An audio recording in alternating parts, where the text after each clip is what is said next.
मेरा नाम सज्जाद मसीह है और मैं आप सबका बड़ा मशकूर हूँ और आप सबको सलाम अर्ज़ करता हूँ।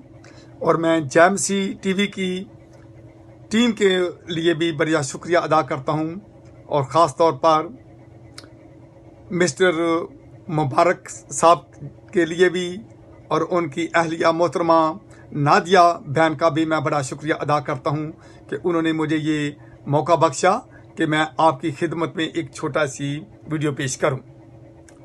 तो आज का हमारा जो मजमून है वो है खुदा से अलग होकर हम अपनी ज़िंदगी को ख़तरे में डाल लेते हैं।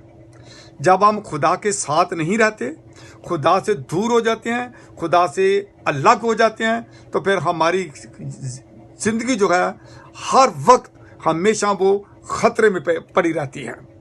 तो इसके लिए अगर हम दूसरा तवारीख हो उसकी 15 बाब और उसकी दूसरी आयत को देखें तो वहां पे लिखा है खुदावंद तुम्हारे साथ है, खुदावंद तुम्हारे साथ है जब तक तुम उसके साथ हो, और अगर तुम उसके तालब हो तो वो तुमको मिलेगा। अगर तुम उसके तालब हो तो वो तुमको मिलेगा, पर अगर तुम उसे तर्क करो तो वो तुमको तर्क कर देगा। यानी खुदावंद के साथ रहने की ज़रूरत है हमें। हम उसके जब तालब होंगे तो वो फिर हमें मिल जाएगा। लेकिन अगर हम उससे दूर रहेंगे, पीछे हट जाएंगे, अपनी रवशों पे, अपने चाल चलन पे चलते रहेंगे, तौबा करके उसके नज़दीक नहीं आएंगे, तो फिर वो हमें नहीं मिलेगा। और जब वो हमें नहीं मिलेगा, अपनी बुरी रवशों में हम पड़े रहेंगे, तो ये गुनहगार लाइफ को जब तक हम अपनी को गुजारते रहेंगे तो हम अपने ज़िंदगी को ख़तरे में डाले हुए रहेंगे।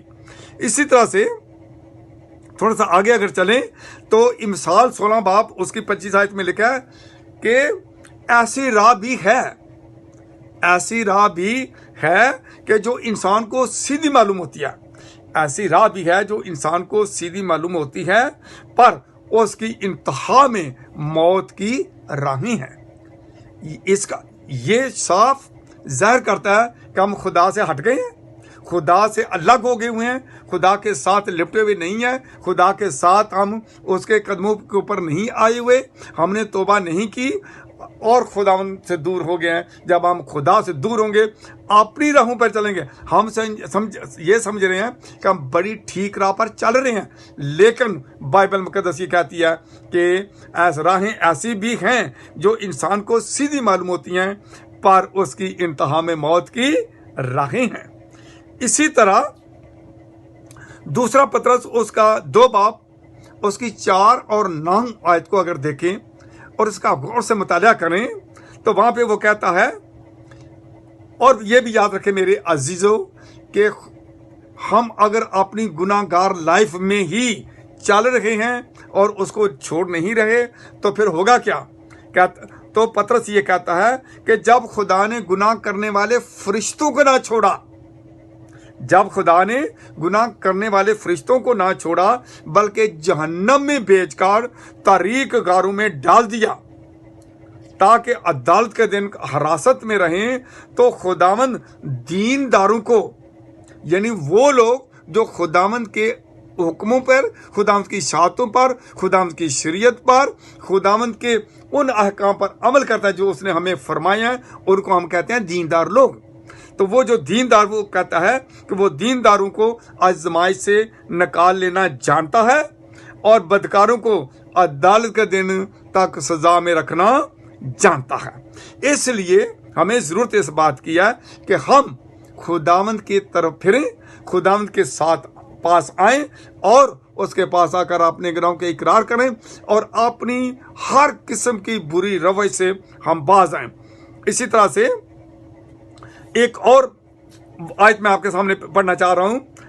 1 शमूएल उसका 12 बाब और उसकी 15 आयत में लिखा है, पर अगर तुम खुदावंद की बात ना मानो बल्कि खुदावंद के हुक्म से सरकशी करो तो खुदावंद का हाथ तुम्हारे खिलाफ होगा, खुदावंद का हाथ फिर हमारे खिलाफ ही होगा। इसलिए हमें खुदावंद की कुर्बत में, खुदावंद के नज़दीक اور उसके हुक्म पर अमल करने की जरूरत है। खुदावंद आप सबको बरकत दे और आप सब खुदावंद की कुर्बत में और उसकी ब्लेसिंग के अंदर रहें।